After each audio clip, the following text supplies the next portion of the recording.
दोस्तों, आप लोगों का मेरे इस यूट्यूब चैनल पर बहुत बहुत स्वागत है। आज हम इस वीडियो में प्राचीन भारतीय इतिहास के बारे में पढ़ेंगे, जो इसका पहला वीडियो है। तो आइए शुरू करते हैं हम लोग। तो अगर हम लोगों को इतिहास को परिभाषित करना हो, तो इतिहास को हम किस प्रकार से परिभाषित कर सकते हैं? तो इसको हम कह सकते हैं कि वर्तमान के प्रकाश में अतीत के अध्ययन को ही इतिहास कहते हैं। इतिहास की कई परिभाषाएं दी गई हैं, लेकिन इस सिंपल से यही परिभाषा है कि वर्तमान के प्रकाश में हम अतीत का अध्ययन करते हैं, तो उसे हम इतिहास कहते हैं। अब जो हमारे पास इतिहास की जानकारी के स्रोत हैं, वो कौन कौन से स्रोत हैं? तो इसको मूल रूप से हम दो भागों में बांट सकते हैं, एक तो साहित्यिक स्रोत और एक पुरातात्विक स्रोत। अब साहित्यिक स्रोत में क्या क्या आते हैं? साहित्यिक स्रोत दो प्रकार के हो सकते हैं, एक धार्मिक स्रोत हो सकता है, एक धर्मनिरपेक्ष स्रोत हो सकता है।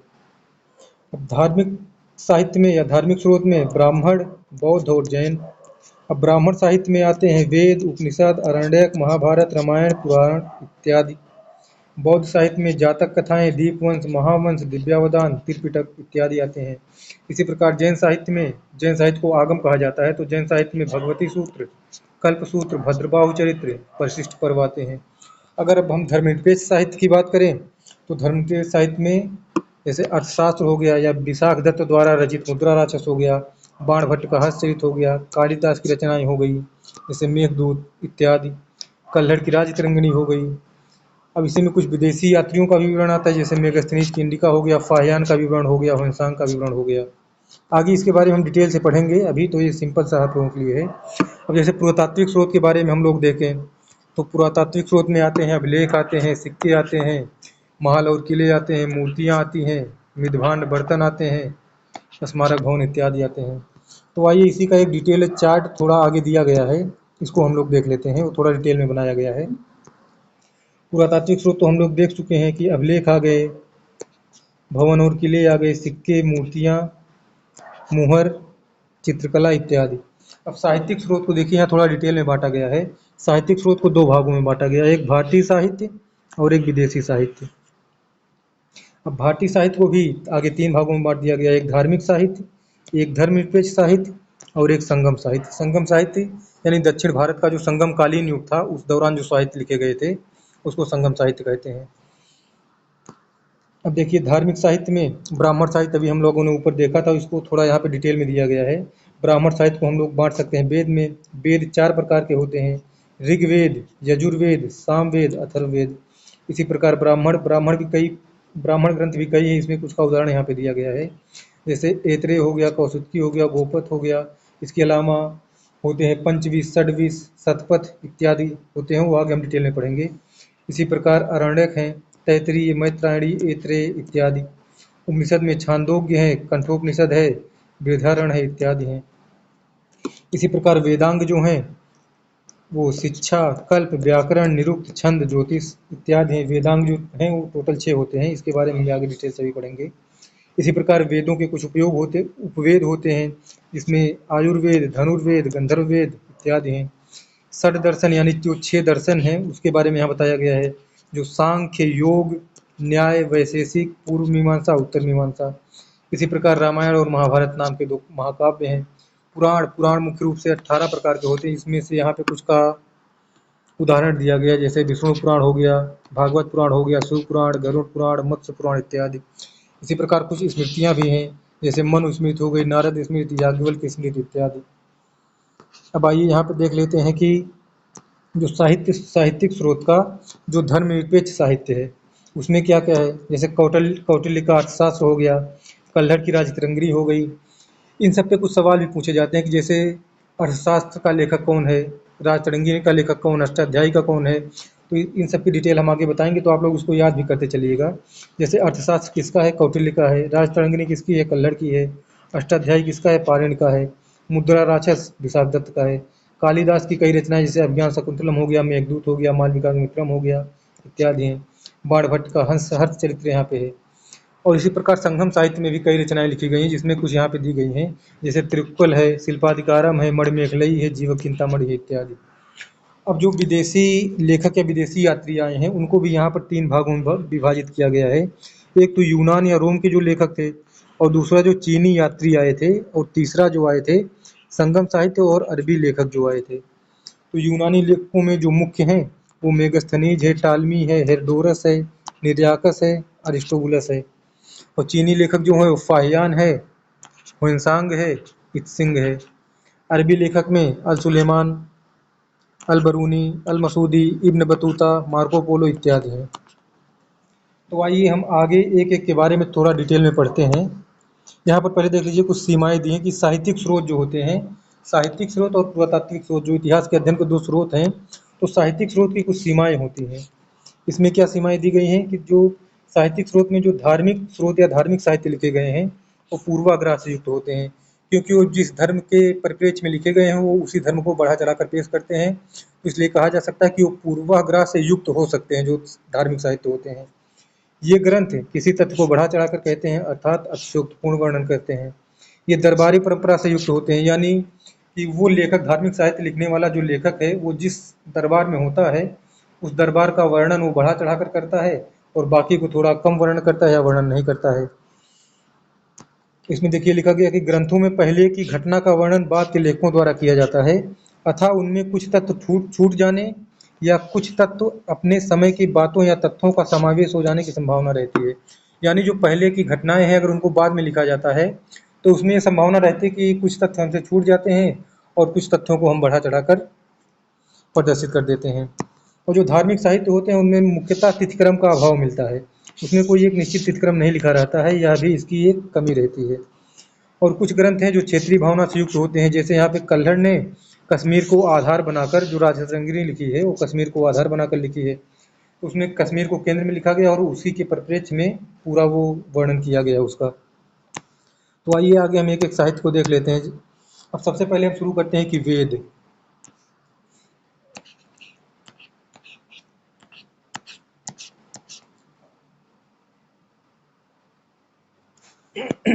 वेद। अब वेद कितने प्रकार के होते हैं? वेद 4 प्रकार के होते हैं।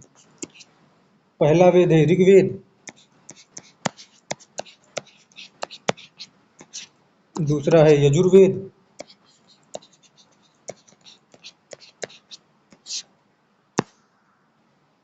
तीसरा है सामवेद,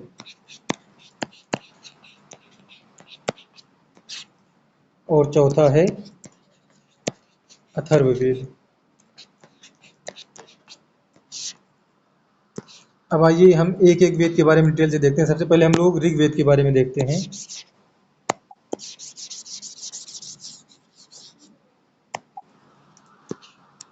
तो ऋग्वेद को अगर हम पढ़ते हैं तो ऋग्वेद को जो है वो सबसे प्राचीनतम वेद माना जाता है। यह सबसे प्राचीनतम वेद है ऋग्वेद, सबसे प्राचीनतम।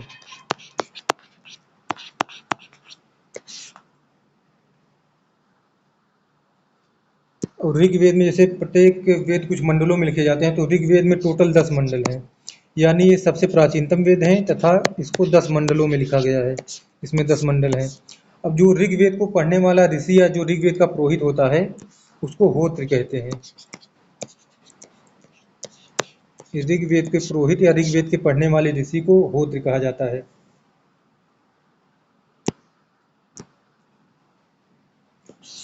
अब जो हम लोग गायत्री मंत्र पढ़ते हैं, ओम भूर्भुवः स्वः तत्सवितुर्वरेण्यम, इसका जो वर्णन है ऋग्वेद के तीसरे मंडल में किया गया है। गायत्री मंत्र का वर्णन तीसरे मंडल में किया गया है। और जो ऋग्वेद है वो सूर्य देवता को, जो ऋग्वेद का तीसरे मंडल का गायत्री मंत्र है वो सूर्य देवता को समर्पित है। गायत्री मंत्र सूर्य देवता को समर्पित है और तीसरे मंडल में लिखा गया है। और ऋग्वेद के 9वें मंडल में सोम देवता का उल्लेख है। सोम देवता का उल्लेख है 9वें मंडल में। और ऋग्वेद के 2 ब्राह्मण ग्रंथ हैं, जो हम लोगों ने आगे देखा कि हर वेद के कुछ ना कुछ ब्राह्मण ग्रंथ हैं, 1-2। तो ऋग्वेद के जो ब्राह्मण ग्रंथ हैं वो है ऐतरेय ब्राह्मण और कौशिकी ब्राह्मण। ऐतरेय, कौशिकी ब्राह्मण। तो ऋग्वेद के बारे में हम लोगों ने क्या क्या किया कि ये जो ऋग्वेद है वो सबसे प्राचीनतम वेद है। ऋग्वेद में 10 मंडल हैं और ऋग्वेद को जो पढ़ने वाला पुरोहित या ऋषि होता है उसको होत्र कहते हैं। ऋग्वेद के तीसरे मंडल में गायत्री मंत्र का उल्लेख है, जो गायत्री मंत्र का वर्णन है वो ऋग्वेद के तीसरे मंडल में है और ये सूर्य देवता को समर्पित है गायत्री मंत्र। ऋग्वेद के 9वें मंडल में सोम देवता का वर्णन है और ऋग्वेद के 2 ब्राह्मण ग्रंथ हैं, ऐतरेय ब्राह्मण और कौशिकी ब्राह्मण। ठीक है, अब इसी प्रकार हम लोग यजुर्वेद को देख लेते हैं।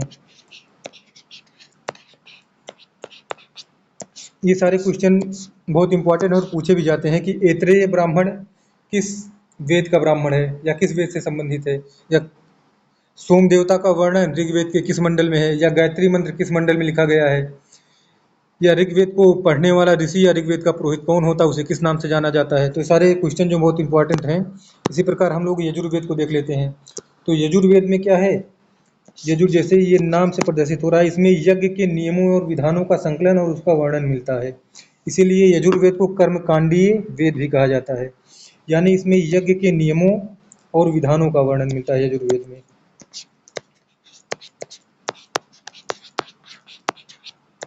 यजुर्वेद में यज्ञ के नियमों का वर्णन मिलता है। यजुर्वेद जो है ये गद्य और पद्य दोनों में है, ये गद्य में भी है और पद्य में भी है।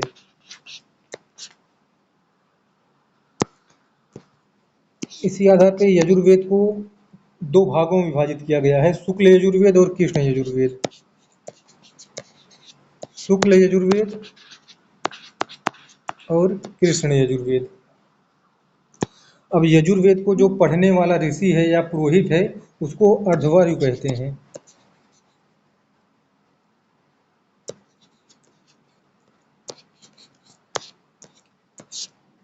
अर्धवर्यु कहते हैं। ऋग्वेद को जो यजुर्वेद को जो पढ़ने वाला पुरोहित या ऋषि है उसको अर्धवर्यु कहते हैं। और यजुर्वेद के जो प्रमुख उपनिषद हैं वो हैं कंठोपनिषद, ईशोपनिषद, श्वेताश्वरोपनिषद।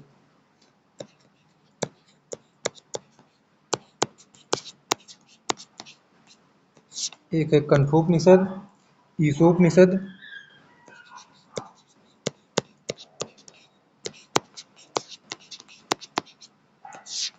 और एक है श्वेताश्वरोपनिषद।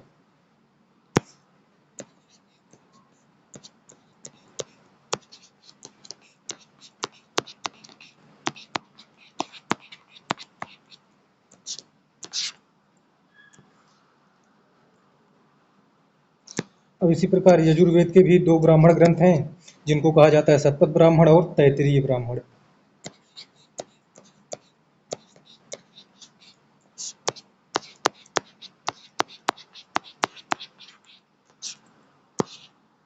अब इसको एक बार फिर रिवाइज कर लेते हैं। यजुर्वेद में क्या है, इसमें यज्ञ के नियमों और विधानों का वर्णन किया गया है। यजुर्वेद गद्य और पद्य दोनों में है। यजुर्वेद को 2 भागों में विभाजित किया गया है, शुक्ल यजुर्वेद और कृष्ण यजुर्वेद। यजुर्वेद के पढ़ने वाले ऋषि को या पुरोहित को अर्धवर्यु कहते हैं। और यजुर्वेद के जो प्रमुख उपनिषद हैं वो कंठोपनिषद है, ईशोपनिषद है और श्वेताश्वरोपनिषद है। और इसके जो 2 ब्राह्मण ग्रंथ हैं वो शतपथ ब्राह्मण और तैत्तिरीय ब्राह्मण हैं। तो ये भी बहुत इंपॉर्टेंट, इसमें जो सारी बातें बताई गई हैं ये सारी चीज़ें क्वेश्चन के रूप में पेपर में पूछी जाती हैं और ये सारी बहुत इंपॉर्टेंट है, आप लोग इसको नोट कर लीजिएगा। इसी प्रकार हम तीसरे वेद सामवेद के बारे में देखते हैं।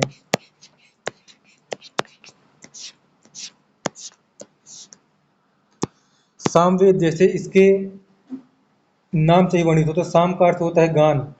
तो यह जो मुख्य रूप से है ये गाए जाने वाले मंत्रों के संग्रह से संबंधित है।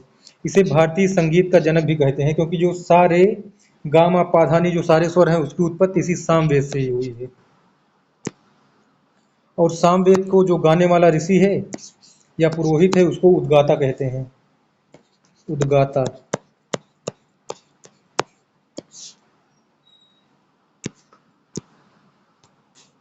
और सामवेद का जो प्रमुख उपनिषद है वो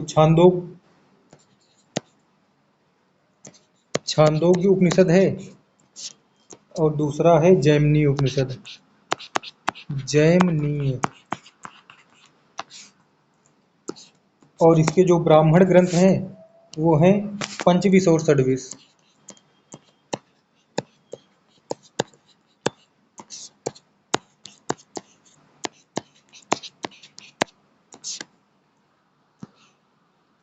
यानी जो सामवेद है ये मुख्य रूप से गान से संबंधित है। जो भारतीय संगीत की उत्पत्ति हुई है, जो सारे गामा पाधा नी इसकी उत्पत्ति हुई है, वो इसी सामवेद से हुई है। और सामवेद को पढ़ने वाले ऋषि को या पुरोहित को उद्गाता कहते हैं। इसके जो प्रमुख उपनिषद हैं वो छांदोग्य उपनिषद है और जैमिनी उपनिषद है। इसको जो ब्राह्मण ग्रंथ हैं वो पंचविश और षड्विश हैं। अब इसी प्रकार हम लोग अथर्ववेद को देख लेते हैं कि अथर्ववेद क्या है।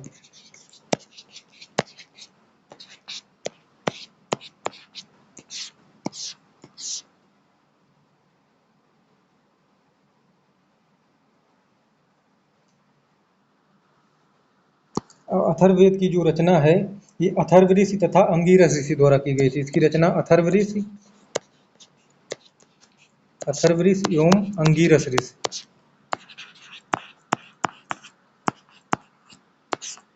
अथर्व ऋषि एवं अंगिरस ऋषि द्वारा की गई थी। इसीलिए इसे अथर्वांगिरस वेद भी कहते हैं। अथर्ववेद को अथर्वांगिरस वेद भी कहा जाता है।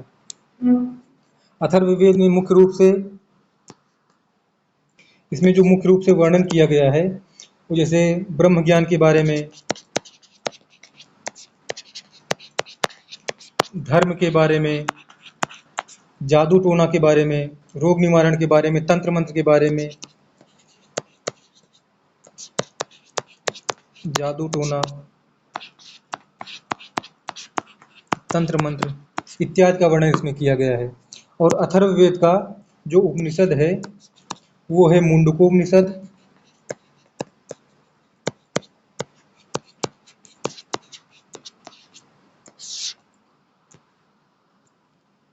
प्रश्नोपनिषद,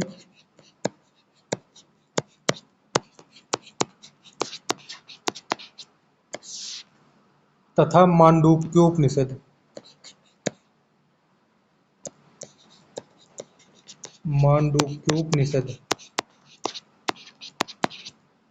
और इसका जो एकमात्र ब्राह्मण ग्रंथ है वो है गोपथ ब्राह्मण।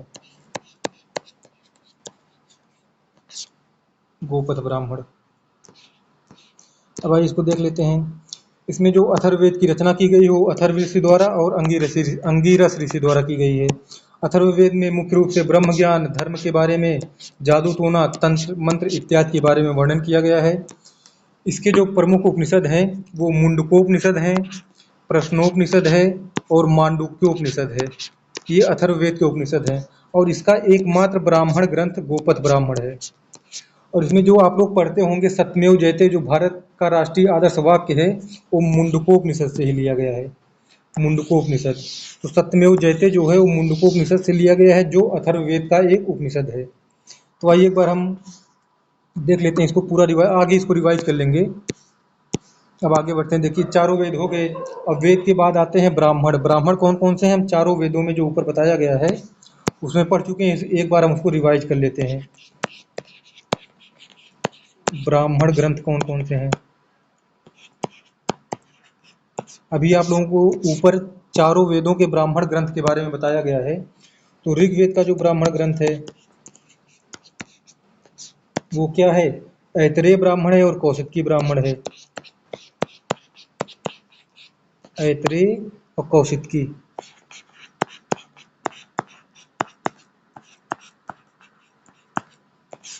ऋग्वेद का ब्राह्मण ग्रंथ जो है ऐतरेय ब्राह्मण और कौशिकी ब्राह्मण है। यजुर्वेद का क्या है? यजुर्वेद का जो ब्राह्मण ग्रंथ है वो शतपथ और तैत्तिरीय है। शतपथ, तैत्तिरीय। सामवेद का क्या है? पंचविश और षड्विश। सामवेद का है पंचविश, षड्विश। और अथर्ववेद का अभी बताया गया इसका एकमात्र ब्राह्मण ग्रंथ है अथर्ववेद का, वो है गोपथ ब्राह्मण। तो देखिए ऋग्वेद का जो इसको याद करने का तरीका है कि अथर्ववेद का एक ही है गोपथ, और जिसमें संख्या दी गई 5 और 6 वो सामवेद का है, पंचविश और षड्विश। ऐतरेय ब्राह्मण और कौशिकी ऋग्वेद का हो जाएगा और यजुर्वेद का हो जाएगा शतपथ और तैत्तिरीय। तो आप लोग इसको 1-2 बार रिवाइज करेंगे तो पूरा आप लोगों को कंठस्थ हो जाएगा। ऋग्वेद का ऐतरेय कौशिकी, यजुर्वेद का शतपथ तैत्तिरीय, सामवेद का पंचविश षड्विश और अथर्ववेद का गोपच। तो ये टोटल 7 हैं, 7 ब्राह्मण हैं और 7 ब्राह्मण ग्रंथ हैं और 4 वेद हैं।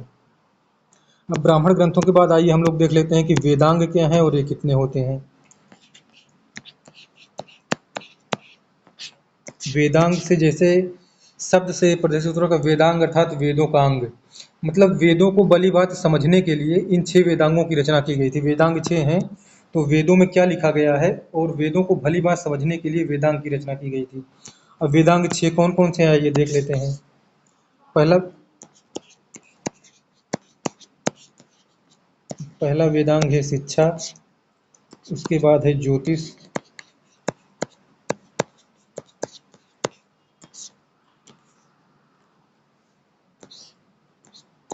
तीसरा है कल्प, चौथा है व्याकरण,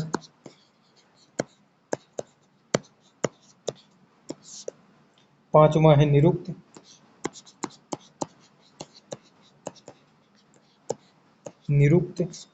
और छठवां और लास्ट है छंद। तो इन 6 वेदांगों को आप लोग रट लीजिए, शिक्षा, ज्योतिष, कल्प, व्याकरण, निरुक्त, छंद। शिक्षा, ज्योतिष, कल्प, व्याकरण, निरुक्त, छंद, ये 6 वेदांग हैं। अब इन 6 वेदांगों में क्या क्या बताया गया है। शिक्षा में बताया गया है उच्चारण विधि के बारे में, उच्चारण के बारे में बताया गया है। ज्योतिष, जैसे आपको नाम से वर्णित हो रहा है, ज्योतिष में बताया गया है भाग्य फल के बारे में। कल्प, कल्प का मतलब होता है कर्मकांड।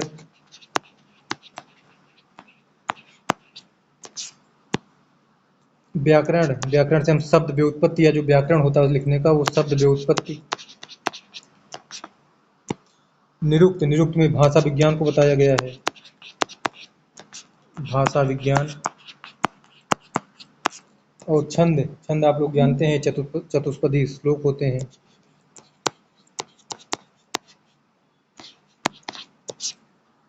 तो वेदांग कितने होते हैं, वेदांग 6 हैं। 6 वेदांग क्या क्या है, शिक्षा, ज्योतिष, कल्प, व्याकरण, निरुक्त, छंद। शिक्षा, ज्योतिष, कल्प, व्याकरण, निरुक्त, छंद। कभी कभी हम लोगों को ऑप्शन में 4 चीजें दे दी जाती हैं कि इसमें से वेदांग कौन नहीं है, उसमें दे देगा शिक्षा, व्याकरण, कल्प दे देगा और कोई एक दे देगा पुराण दे देगा, या और कोई ऑप्शन दे देगा, मतलब इन 6 के अलावा कोई एक और उसमें डाल देगा और पूछेगा इसमें से कौन वेदांग नहीं है, या ये ऑप्शन दे देगा कि निम्नलिखित में से कौन कौन से वेदांग हैं। तो अगर ये 6 नाम आप लोगों को याद रहेंगे तो आप लोगों को वेदांग को पहचानने में कोई दिक्कत नहीं होगी। 6 वेदांग है शिक्षा, ज्योतिष, कल्प, व्याकरण, निरुक्त, छंद। अब वेदांग के बाद आइए देख लेते हैं महाकाव्य। हम लोगों ने देखा था जो धार्मिक साहित्य के महाकाव्य रामायण और महाभारत हैं, तो उसके बारे में सब लोग जानते हैं कि रामायण की रचना और महाभारत की रचना किसने किसने की है। रामायण की रचना जो की है वाल्मीकि जी ने की, और महाभारत की वेद व्यास ने की है। तो उसके बाद हम लोग देख लेते हैं पुराण।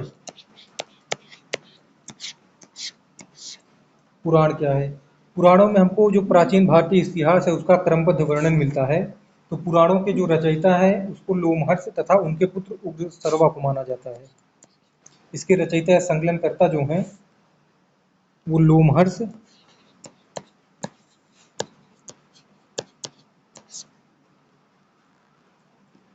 और उग्र सर्वा। तो पुराणों की जो रचयिता है या संकलन करता है वो लोमहर्ष और उग्र सर्वा है। पुराणों की संख्या 18 है, 18 पुराण टोटल हैं, जिसमें से सबसे प्राचीन और प्रमाणिक पुराण जो है वो मत्स्य पुराण है।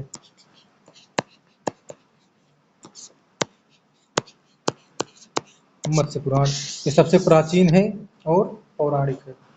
इसके अलावा विष्णु पुराण, गरुड़ पुराण इत्यादि कई पुराण हैं। तो इसका जो मेन है कि पुराणों की संख्या कितनी है, पुराणों की संख्या 18 है। इसके रचयिता कौन है, इसके रचयिता लोमहर्ष और उनके पुत्र उग्र सर्वा है। तथा मत्स्य पुराण जो है वो सबसे पुराना और पौराणिक पुराण है। अब ये ब्राह्मण साहित्य में लगभग पूरे वेद, वेदांग, उपनिषद, पुराण ये सब हो गए हैं। अब आइए हम लोग बौद्ध साहित्य के बारे में थोड़ा जान लेते हैं कि बौद्ध साहित्य क्या है।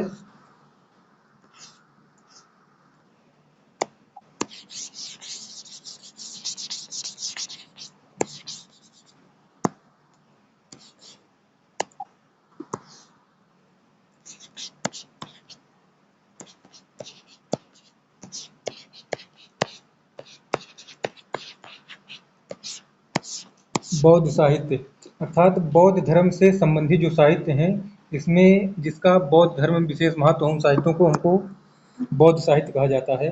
तो इनमें कई साहित्य हैं, जैसे एक है त्रिपिटक,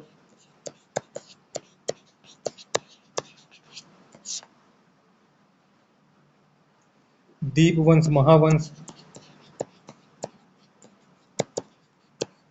दीपवंश, महावंश इत्यादि साहित्य हैं जो बौद्ध साहित्य से संबंधित है। तो दीपवंश और महावंश जो है, ये मौर्य इससे ये जो साहित्य, इससे हमको मौर्यकालीन जो इतिहास है उसके बारे में जानकारी मिलती है, दीपवंश और महावंश से। और जो ये त्रिपिटक है, त्रिपिटक में मुख्यतः 3 साहित्य आते हैं। इसमें है विनय पिटक,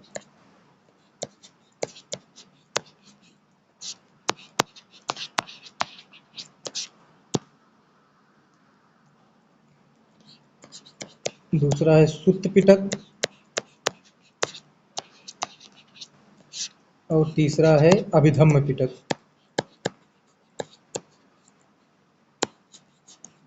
अभिधम्म पिटक। ये जो तीनों त्रिपिटक साहित्य हैं, ये पेपर में इस तरह पूछे जाते हैं कि विनय पिटक में किस चीज़ का वर्णन किया गया है, किस चीज़ के बारे में है, सुत्त पिटक किस चीज़ के बारे में और अभिधम्म पिटक किस चीज़ के बारे में है। तो जो विनय पिटक है, विनय पिटक में संघ जो होते हैं, बौद्ध संघ जो होते हैं, उसके नियमों से संबंधित वर्णन किया गया है। विनय यानी नियम। फिर इसको याद करने का तरीका है कि विनय पिटक में नियम के बारे में वर्णन किया गया है। अभिधम्म पिटक जो है, इसमें दार्शनिक सिद्धांत हैं, दार्शनिक सिद्धांत। संघ के जो दार्शनिक सिद्धांत हैं वो अभिधम्म, धम्म मतलब दार्शनिक सिद्धांत। याद करने का तरीका है विनय नियम, धम्म दार्शनिक।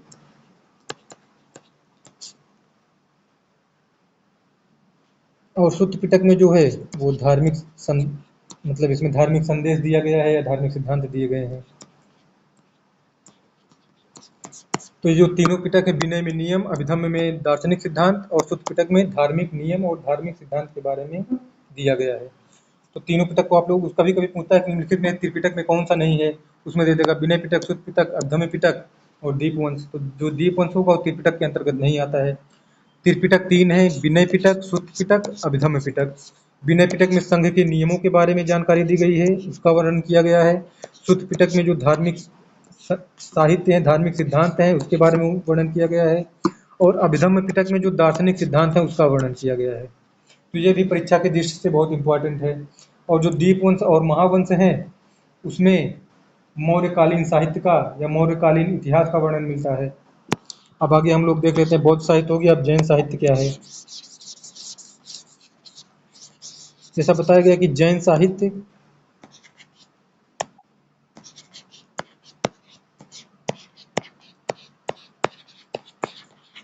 जैन साहित्य को कहा जाता है अगम साहित्य।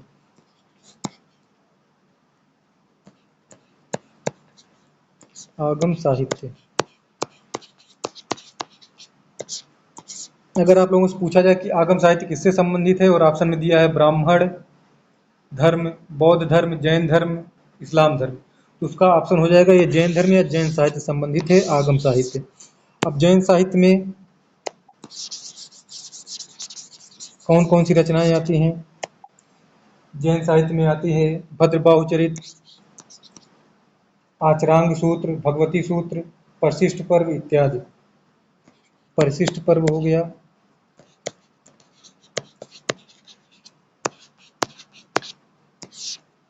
आचरांग सूत्र,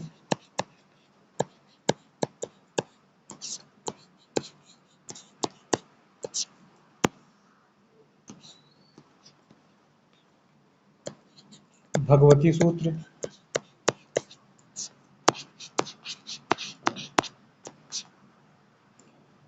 भद्रबाहु चरित्र,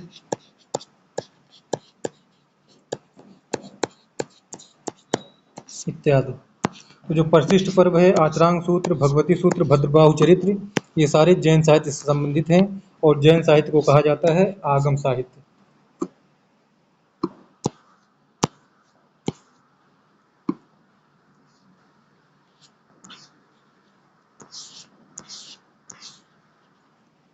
अब आइए और आगे देखते हैं। अभी धार्मिक साहित्य तो हो गए, अब जो धर्मनिरपेक्ष साहित्य हैं उनके बारे में थोड़ा देख लेते हैं कि धर्मनिरपेक्ष साहित्य कौन कौन से हैं।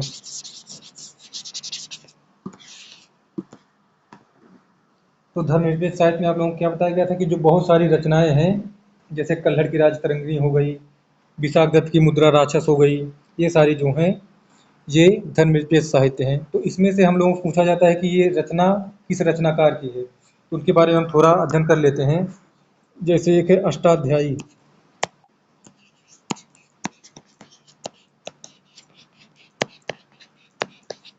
अष्टाध्यायी ये किसकी रचना है? ये पाणिनि की है, पाणिनि।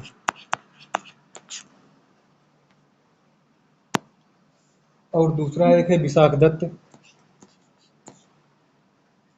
विशाख दत्त द्वारा लिखित मुद्रा राक्षस, इधर रचना लिख लेते हैं। तो मुद्रा राक्षस ये किसकी है? ये विशाख दत्त की है।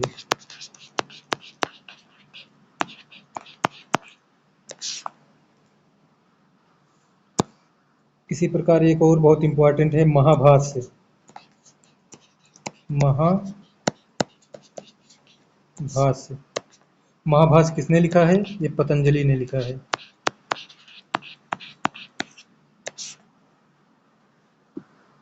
इसी प्रकार अर्थशास्त्र किसने लिखा है?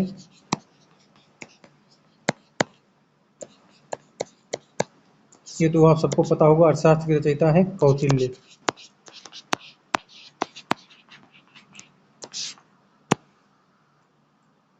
इसी प्रकार कालिदास की कुछ रचनाएं हैं, जैसे मालविकाग्निमित्रम हो गया, रघुवंश हो गया, मेघदूत हो गया, ये कालिदास की रचनाएं हैं टोटल।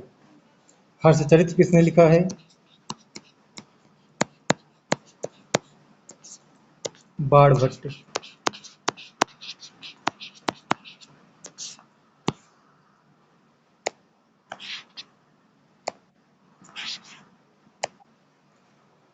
इसी प्रकार राजतरंगिणी किसने लिखा है?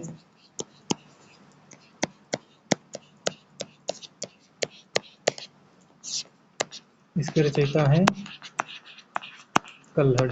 यहाँ पे जो कुछ इंपॉर्टेंट रचनाएं हैं मैं वो आपको बता रहा हूँ, बाकी रचनाएं बहुत सी हैं। जब हम इसके बारे में प्रैक्टिस क्वेश्चन करेंगे, एमसीक्यू सॉल्व करेंगे, तो उन सारी रचनाओं को उसमें देखेंगे।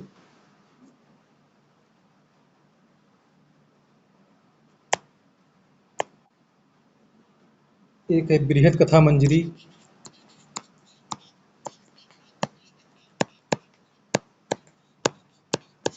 बृहद कथा मंजरी किसकी है? ये क्षेमेंद्र की है,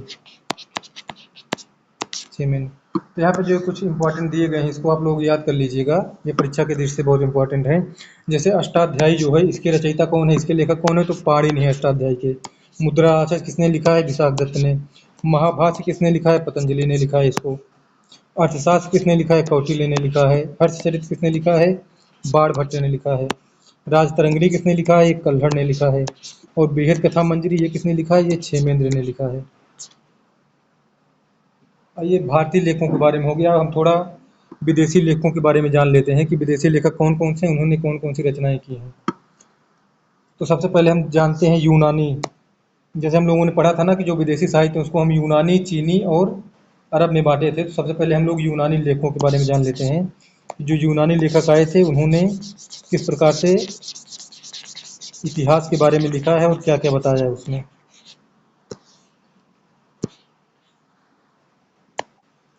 तो आइए देखते हैं यूनानी और रोम के लेखक। यूनान और रोम के लेखक, तो इसमें जो सबसे प्रसिद्ध लेखक है वो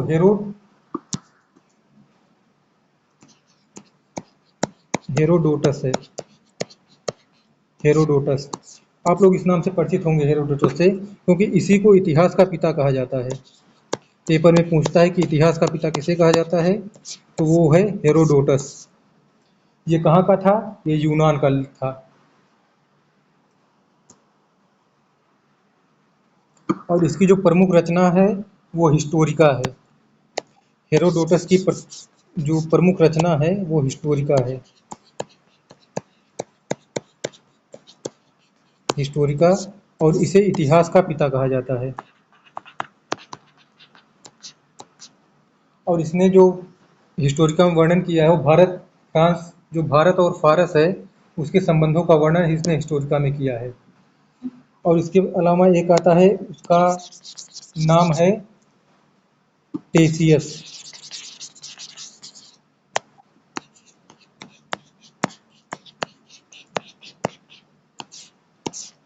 टेसियस ये क्या था? ये ईरान का राज्य था, ईरान का राज्य वैद। लेकिन इसने जो अपनी चीज़ें लिखी हैं वो ज़्यादातर काल्पनिक चीज़ें लिखी हैं, तो इसके जो साहित्य हैं उसको मतलब प्रमाणिक नहीं माना जाता है, अविश्वसनीय नहीं माना जाता है। इसने अधिकांशतः कल्पित कहानियाँ लिखी हैं, मतलब अपने मन से कुछ बढ़ा चढ़ा के कहानियाँ लिखी हैं, कल्पित कहानियाँ, तो उसको जो है वो प्रमाणिक स्रोत नहीं माना जाता है। अब इसमें पूछा जाता है कि जैसे आगे इसको हम लोग डिटेल से और पढ़ेंगे जब हम लोग मौर्यकालीन और सारी चीज़ें पढ़ेंगे, मौर्य युग, गुप्तकालीन साहित्य, उन सब में पढ़ेंगे, डिटेल में पढ़ेंगे।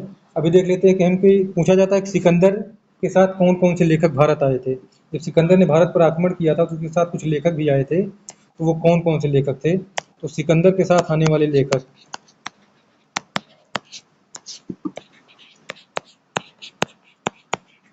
सिकंदर के साथ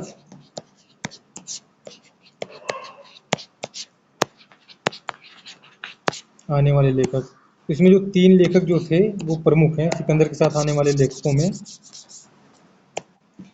वो नंबर 1 है निर्याकस। इनके नाम थोड़ा कठिन होते हैं, याद करने में दिक्कत होती है, लेकिन जब आप लोग इसको बराबर पढ़ेंगे, बराबर रिवाइज करेंगे तो ये याद हो जाएगा। पहला है निर्याकस और दूसरा है अने सिक्रीटस, आने सिक्रीटस। और जो तीसरा है उसका नाम है डायोनीसियस, डायोनीसियस।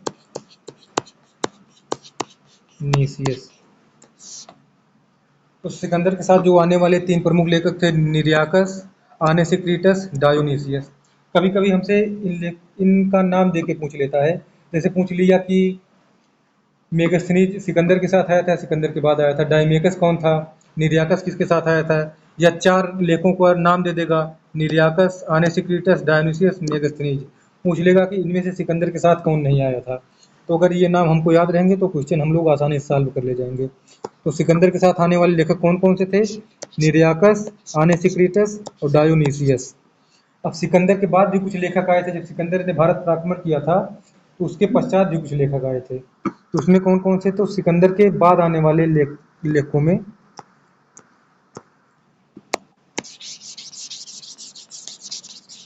उसमें जो प्रमुख नाम है सिकंदर के बाद आने वाले लेखकों में, उसमें तो एक है मेगस्थनीज।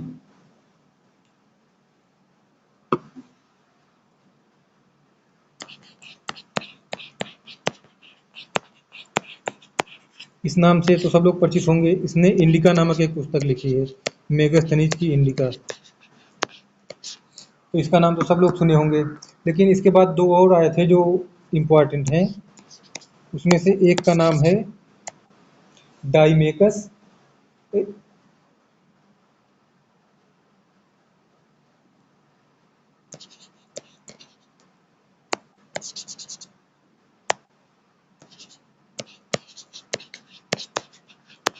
डाइमेकस।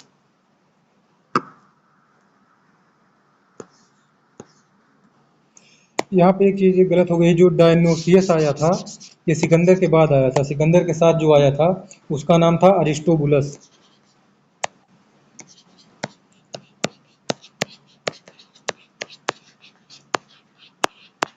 अरिस्टोबुलस।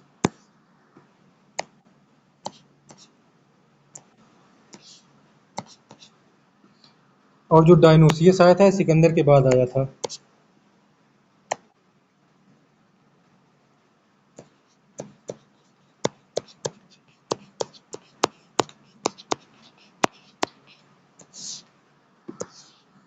तो आइए हम लोग इसको एक बार और रिवाइज कर लेते हैं कि सिकंदर के साथ जो आने वाले लेखक थे वो थे निर्याकस, आने सिक्रीटस और अरिस्टोबुलस।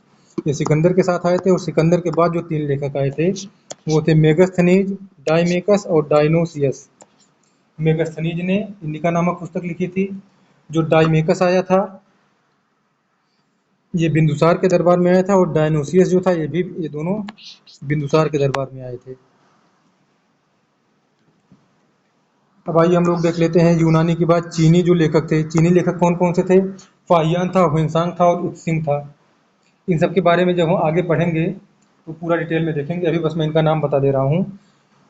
जो चीनी लेखक थे फाहियान, हुइनसांग और उत्सिंग, और इसी प्रकार अरब अरब यात्रियों जो थे वो अल बरूनी, इब्न बतूता इत्यादि थे। तो आइए जो हम लोगों का ये साहित्य था, धार्मिक साहित्य, धर्मनिरपेक्ष साहित्य और जो विदेशी साहित्य था, इन सब के बारे में हम लोग देख चुके हैं। अब आइए इससे थोड़ा आगे बढ़ते हैं कि इसके आगे क्या है। अब जैसे हम लोगों ने पीछे देखा था कि जो साहित्यिक स्रोत हैं उसकी सीमाएं क्या होती हैं। ये साहित्यिक स्रोत क्या होते हैं? दरबारी परंपरा से युक्त हो सकते हैं, इसमें तिथक्रम का अभाव मिलता है। ये जो बाद के जो साहित्य होते हैं ये बाद में लिखे जाते हैं, तो पहले की कुछ घटनाएं छूट जाती हैं या कुछ घटनाओं का अतिशयोक्ति वर्णन हो जाता है। ये दरबारी प्रभाव से युक्त हो सकते हैं। ये सारी जो साहित्यिक स्रोत हैं उसकी सीमाएं होती हैं। लेकिन जो पुरातात्विक स्रोत होते हैं, पुरातात्विक स्रोत में क्या होते हैं? जैसे सिक्के हो गए, मृदभांड हो गए और स्मारक और भवन हो गए, मोहरे हो गए, चित्रकला हो गए, अभिलेख हो गए। ये सारी चीज़ें जो होती हैं, ये सारी चीज़ें हमको उसी प्रकार से मिलती हैं जिस प्रकार से लिखी गई थी या बनी थी। तो इसीलिए जब हम इतिहास का अध्ययन करते हैं तो उसमें जो पुरातात्विक स्रोत होते हैं उनका महत्व अपेक्षाकृत अधिक होता है।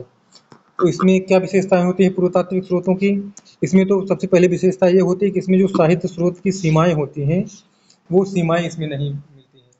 मतलब ये कोई दरबारी परंपरा से युक्त नहीं होती हैं, इसमें तिथक्रम का अभाव नहीं मिलता है, इसमें बातों को बढ़ा चढ़ा कर नहीं कहा जाता है। और जो पुरातात्विक स्रोत होते हैं इससे तिथक्रम का भी पता चलता है कि कौन से अभिलेख कब लिखे गए थे, कौन से सिक्के कब थे, उसका हम लोग वैज्ञानिक विधि से वो आकलन कर लिया जाता है कि ये कितने दिन पहले लिखा गया था, कितने समय पहले ये अभिलेख बना था या ये सिक्के कितने समय पहले बने हैं। और जो साहित्यिक स्रोत होते हैं प्रामाणिकता से युक्त होते हैं, यानी ये प्रामाणिक होते हैं। अब आइए देख लेते हैं, अगर हम इतिहास का विभाजन करें तो इतिहास का विभाजन हम किस रूप में कर सकते हैं। तो इसको यहाँ पे 3 भागों में बाँटा गया है, एक प्राग ऐतिहासिक काल, एक आद्य ऐतिहासिक काल और ऐतिहासिक काल। अब प्राग ऐतिहासिक काल, आद्य ऐतिहासिक काल और ऐतिहासिक काल। तो प्राग ऐतिहासिक काल जो है इसमें जो है इसमें इसका कोई लिखित साक्ष्य हमको उपलब्ध नहीं है, क्योंकि उस टाइम पे लिपि नहीं थी, तो इसका कोई हमको लिखित साक्ष्य नहीं है। इसका जो हम लोग वर्णन करते हैं इसका अभिलेखी साक्ष्यों के आधार पर, पुरातात्विक साक्ष्यों के आधार पर करते हैं। और प्राग ऐतिहासिक काल के जो इसको आगे हम देखते हैं, प्राग ऐतिहासिक काल को 3 भागों में बाँट सकते हैं हम लोग, पूरा पाषाण काल, मध्य पाषाण काल और नवपाषाण काल। इसको भी हम आगे देखते हैं, पहले ये देख लेते हैं कि आद्य ऐतिहासिक और ऐतिहासिक काल क्या है। तो आद्य ऐतिहासिक काल ऐसे काल हैं जिसमें लिपि तो मिली है लेकिन उस लिपि को आज तक पढ़ा नहीं जा सका है। जैसे हड़प्पा काल, हड़प्पा कालीन लिपि, तो वहाँ पे लिपि है लेकिन उस लिपि को आज तक पढ़ा नहीं जा सका है कि उस लिपि में क्या लिखा है। तो जो हड़प्पा काल है वो आद्य ऐतिहासिक काल का उदाहरण है। और जो वैदिक काल है ये भी आद्य ऐतिहासिक काल का उदाहरण है, लेकिन वैदिक काल में कोई लिपि नहीं थी। लेकिन आर्यों ने, इसमें देखिए लिखा है कि आर्यों ने अपने जीवन का प्रदर्शन इस प्रकार से किया, यानी उनकी जीवन शैली इस प्रकार से थी कि वो उनकी जीवन शैली लोगों को आसानी से समझ में आ जाती थी। तो जो वैदिक काल है ये भी आद्य ऐतिहासिक काल में भी आता है, हड़प्पा काल और वैदिक काल। इनके बारे में हम आगे डिटेल से पढ़ेंगे। और ऐतिहासिक काल क्या है जिसके बारे में पुरातात्विक एवं साहित्यिक साक्ष्य दोनों उपलब्ध हैं। यानी इसके बारे में पुरातात्विक साक्ष्य मिलता है और साहित्यिक साक्ष्य भी मिलता है, यानी इस काल में जो लिपि थी उसको पढ़ी जा सकती है। अब आइए देखते हैं हम प्राग ऐतिहासिक काल को। प्राग ऐतिहासिक काल को 3 भागों में डिवाइड किया गया है, पूरा पाषाण काल, मध्य पाषाण काल और नवपाषाण काल। अगर हम इसके टाइम पीरियड्स के आधार पर बांटें तो प्रारंभ से 10,000 बीसी, यानी 10,000 ईसा पूर्व से लेके एकदम प्रारंभ से लेके 10,000 ईसा पूर्व तक उसको पूरा पाषाण काल कहा जाता है, यानी पूरा पाषाण काल में उसको बांटा जाता है। मध्य पाषाण काल क्या है? मध्य पाषाण काल 10,000 से लेके 6,000 बीसी तक है। और नव पाषाण काल जो है 6,000 बीसी से लेके 3,000 बीसी तक है। अब पूरा पाषाण काल को पुनः 3 भागों में बांटा जाता है, एक निम्न पूरा पाषाण काल, मध्य पूरा पाषाण काल, उच्च पूरा पाषाण काल।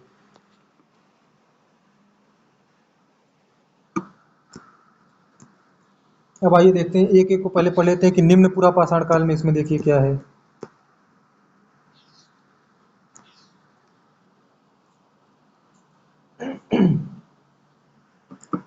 तो निम्न पूरा पाषाण जो काल है, ये मतलब पाषाण काल का एकदम शुरुआती स्तर था।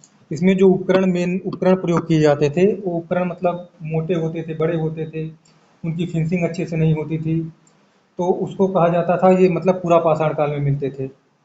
और जो मध्य पूरा पाषाण काल और उच्च पूरा पाषाण काल, तो जो मध्य पूरा पाषाण काल था, इसमें इनका जो मतलब रहन सहन का तरीका था और जो इनके अस्त्र शस्त्र थे, वो थोड़ा उन्नत हो गए थे, लेकिन तब भी ये एकदम बेहतर नहीं हुए थे। और जो उच्च पुरा का पाषाण काल है, इसमें आधुनिक मानव का विकास हुआ था और चित्रकला का विकास जो हुआ था, वो पूरा पाषाण काल में हुआ था, लेकिन उसके अंतिम चरण उच्च पूरा पाषाण काल में हुआ था। तो यहाँ पे देखते हैं मानव के विकास का क्रम यहाँ पे दिया गया है कि कैसे, जैसे ऑस्ट्रेलोपिथेकस ही आदि मानव थे, फिर होमो इरेक्टस, निएंडरथल, क्रो-मैग्नन, होमो सेपियंस। वर्तमान में जो हम लोग हैं वो होमो सेपियंस हैं। अब देखिए यहाँ पे डिटेल से दिया गया है पूरा पाषाण काल। पूरा पाषाण काल का मानव क्या था? मानव शिकारी जीवन से युक्त था। मतलब ये, इनको अभी कृषि का ज्ञान नहीं था, तो शिकार करते थे, वही खाते पीते थे।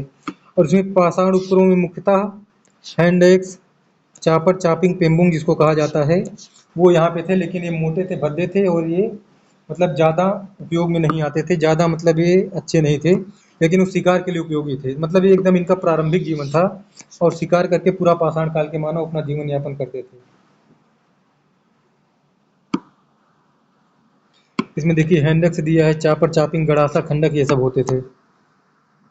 और इसमें जो उपकरण होते थे, इनके भारी उपकरण होते थे। लेकिन जब ये लोग मध्य पाषाण काल में आए, तो देखिए मानव पत्थर के छोटे छोटे उपकरण बनाने लगा। अपसल उपकरण मतलब पतले पतले उपकरण को बनाने लगा, जो इनकी उन्नत तकनीक को दर्शाता है। और मध्य पाषाण काल में ही मानव जो है पहली बार मछली और पक्षियों का भी शिकार करने लगा था। और इसमें प्रक्षेपास्त्र तकनीक का विकास हुआ, यानी अभी फेंक कर भी किसी चीज़ का शिकार करते थे, क्योंकि जब इनके उपकरण छोटे होने लगे तो उसको वो आसानी से फेंक सकते थे, और इनकी तकनीक भी उन्नत हो गई, नुकीले भी हो गए थे, तो ये दूर से फेंक कर भी किसी चीज़ का शिकार कर सकते थे। तो प्रक्षेपास्त्र तकनीक का भी मतलब यहाँ पे विकास हो गया था, ये फेंक कर भी शिकार करते थे। और इस मध्य पाषाण काल में इन्होंने पशुपालन भी, मानव ने जो है पशुपालन भी शुरू कर दिया था। और जो पशुपालन का प्रथम साक्ष्य है, वो बागोर से मिलता है। बागोर कहाँ पे है? राजस्थान में है। तो हमको पशुपालन का प्रथम साक्ष्य बागोर से मिलता है। और इस काल में देखिए मानव के आक्रमण और युद्ध का भी प्रारंभ हो गया था। तो युद्ध का जो प्रथम साक्ष्य है, वो सरायनाहर उत्तर प्रदेश से मिलता है। यानी इस काल में इन्होंने पशुपालन भी शुरू कर दिया था, प्रक्षेपास्त्र तकनीक भी आ गई थी, यानी ये फेंक कर भी शिकार करने लगे थे, पशुपालन भी करने लगे थे, और इस कुछ चीज़ों के लेकर यहाँ पर युद्ध भी शुरू हो गया था, जिसका मतलब युद्ध के भी साक्ष्य मिलते हैं। और जिसका पहला साक्ष्य जो मिलता है, वो सरायनाहर यूपी से मिलता है। अब नवपाषाण काल में क्या था? नवपाषाण काल में ये लोग और एक स्टेप आगे बढ़ गए। नवपाषाण काल में इन लोगों ने खेती भी शुरू कर दी। नवपाषाण काल में जो मानव थे, उन्होंने खेती भी शुरू कर दी, और खेती का प्रथम साक्ष्य, कृषि का प्रथम साक्ष्य मेहरगढ़ से मिलता है। क्योंकि जब अब मनुष्यों ने खेती शुरू कर दी, तो ये एक स्थान पे ही रहने लगे।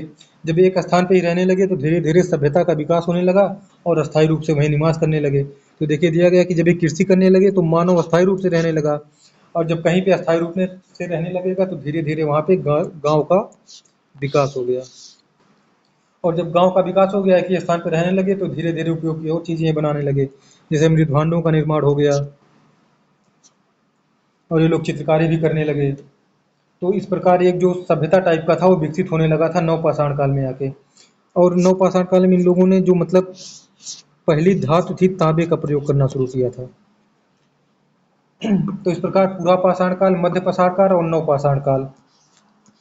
पूरा पाषाण काल में मुख्यतः क्या था? मानव शिकारी मानव था, ये शिकार करके अपना जीवन यापन करता था। इनके जो अस्त्र शस्त्र होते थे, वो मतलब शुरुआत में मोटे होते थे, खुरदुरे होते थे, और बड़े बड़े होते थे। लेकिन नवपाषाण काल आते आते इन लोगों के अस्त्र जो हो गए, छोटे हो गए। मध्य पाषाण काल में ये अस्त्र छोटे हो गए, प्रच्छास्त्र तकनीक का विकास हो गया, ये मछली का भी शिकार करने लगे। और नवपाषाण काल आते आते इन्होंने कृषि का मतलब इनको कृषि का भी ज्ञान हो गया, और ये खेती करना प्रारंभ कर दिए, तथा गांव में ये लोग रहने लगे। एक प्रकार का एक सभ्यता टाइप की विकसित हो गई। अब आइए देखते हैं कि ताम्रपाषाण काल क्या है। ताम्रपाषाण काल ये जो है मुख्यतः एक ग्रामीण एक संस्कृति थी, इसमें ये लोग पत्थर के साथ साथ तांबे के उपकरण का प्रयोग करते थे। ये देखिए लिखा है कि सभी ताम्र पाषाणकालीन संस्कृतियां कृषक ग्रामीण संस्कृतियां थी। यहाँ पर मातृ देवी की उपासना प्रचलित थी। और ये जो ताम्र पाषाणकालीन संस्कृतियां हैं, ये स्थान विशेष के नाम पर इनका नाम बढ़ता है। जैसे आहार या बनास संस्कृति, ये राजस्थान में पाई जाती है। ये ताम्र पाषाणकालीन संस्कृति है। इसके जो प्रमुख स्थल हैं, आहार है, बालाथल है, गिलुंद है। आहार को ताम्रावती भी कहा जाता है क्योंकि यहाँ तांबे बहुत अधिक मात्रा में मिलते हैं और गिलुंद से पकी हुई ईंटों के साक्ष्य मिलते हैं। तो ये जो स्थान है, इनके बारे में जो क्वेश्चन पूछा जाता है, जैसे आपसे पूछा जाएगा कि पकी हुई ईंटों के साक्ष्य कहाँ से मिलते हैं, गिलुंद से मिलते हैं, आहार से मिलते हैं, बनास से मिलते हैं, बालाथल से मिलते हैं, तो हमको गिलुंदाथल लगाना पड़ेगा। और ये स्थान विशेष संस्कृतियाँ, जैसे आहार जो संस्कृति है ताम्र पाषाणकालीन संस्कृति राजस्थान में मिलती है। इसी प्रकार मालवा संस्कृति मध्य प्रदेश में मिलती है। जो मालवा संस्कृति के प्रमुख स्थल हैं वो है कायथा, एरण, बरबा टोली, नागदा। इसमें देखिए नावदा टोली से अनाज के साक्ष्य मिले हैं। इसी प्रकार जो जोरवे संस्कृति है वो महाराष्ट्र के आसपास, जोरवे के आसपास ये संस्कृति विकसित हुई। इसके जो प्रमुख स्थल हैं जोरवे है, निवासा है, दैमाबाद है, हिमावना गांव है। इसमें देखिए दिया है कि दैमाबाद से हाथी, गैंडा, भैंस एवं एक रथ चलाते हुए मनुष्य की मूर्ति मिली है। तो अगर आप लोगों से पूछा जाए कि रथ चलाते हुए मनुष्य की मूर्ति किस स्थान से मिली है, तो वो हो जाएगा दैमाबाद। और यहाँ जोरवे संस्कृति एक बहुत विशेष, यहाँ पे मुख्य विशेषता दी गई है कि जब किसी वयस्क व्यक्ति की मृत्यु होती थी तो मृत्यु के उपरांत उसके पैर का निचला हिस्सा काट कर दफनाया जाता था। यानी जब उस व्यक्ति को दफनाया जाता था उसके पैर का निचला हिस्सा काट दिया जाता था ताकि वह भूत ना बन सके। यानी उस टाइम पे अंधविश्वास था, वो आदमी भूत ना बने इसलिए उसके पैर का निचला हिस्सा काट दिया जाता था। या उनके अंधविश्वास का प्रमाण है, यानी उस टाइम पे भी अंधविश्वास था। अब आइए आगे देखते हैं हम लोग। अब ये हो गया कि हमारी जो संस्कृति थी, जैसे पूरा पाषाण काल, मध्य पाषाण काल और ताम्र पाषाणकालीन संस्कृतियों में बनास संस्कृति, कायथा संस्कृति, जोरवे संस्कृति, ये सब के बारे में हम लोगों ने अध्ययन कर लिया है। अब आइए इस पे 2-4 क्वेश्चन हम लोग देख लेते हैं कौन से हैं। उसके बाद हम लोग इस पे एक मल्टीपल चॉइस क्वेश्चन करेंगे जिसमें लगभग 40-50 क्वेश्चन होंगे। तो इसमें देखिए जैसे कुछ क्वेश्चन दिए गए हैं, जैसे भीमबेटका किसके लिए प्रसिद्ध है। अगर आप लोगों से पूछा जाए भीमबेटका किसके लिए प्रसिद्ध है, तो भीमबेटका क्या है, ये चित्रकारी की इसमें गुफाएं हैं भीमबेटका में। तो मुख्य रूप से यहाँ पर गुफाएं पाई जाती हैं। और अगर आप लोगों से पूछा जाए कि एक ही कब्र से 3 मानव कंकाल कहाँ मिले हैं, एक कब्र से 3 मानव कंकाल,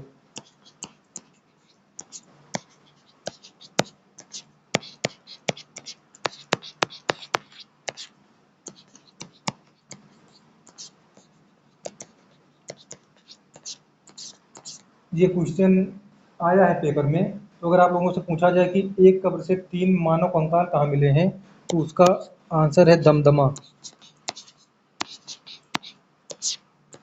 ये सारे क्वेश्चन जब आप लोगों को मल्टीपल चॉइस क्वेश्चन करवाए जाएंगे तो उसमें मिलेंगे। इसी प्रकार पूछा जाता है कि भारत में मानव का सर्वप्रथम साक्ष्य कहाँ मिलता है, तो भारत में मानव का जो सर्वप्रथम साक्ष्य मिलता है वो नर्मदा नदी घाटी से मिलता है। इस प्रकार दोस्तों आज हम लोगों ने देखा कि पाषाणकालीन संस्कृति, पूरा पाषाण काल, मध्य पाषाण काल, नव पाषाण काल तथा ताम्र पाषाणकालीन संस्कृतियाँ क्या हैं, तथा इतिहास के अध्ययन के हमारे पास क्या क्या स्रोत हैं, साहित्यिक स्रोत कौन कौन से हैं, पुरातात्विक स्रोत कौन कौन से हैं। साहित्यिक स्रोत में धार्मिक साहित्य भी हैं, धर्मनिरपेक्ष साहित्य भी हैं। धार्मिक साहित्य में ब्राह्मण साहित्य, बौद्ध साहित्य, जैन साहित्य, इन सब का बारे में हम लोगों ने देखा। और आगे हम इन सब के बारे में क्वेश्चन भी सॉल्व करेंगे। और इसके बाद जो अगला वीडियो हम लोग पढ़ेंगे, अगले वीडियो में वो हम सिंधु घाटी सभ्यता के बारे में पढ़ेंगे। तो दोस्तों आज के वीडियो में बस इतना ही था। अगर आप लोगों को ये वीडियो पसंद आया हो तो वीडियो को लाइक कीजिए, शेयर कीजिए तथा चैनल को सब्सक्राइब कीजिए। आगे हम लोग फिर इसी प्रकार अन्य टॉपिक को पढ़ते रहेंगे। बहुत बहुत धन्यवाद आप लोगों का।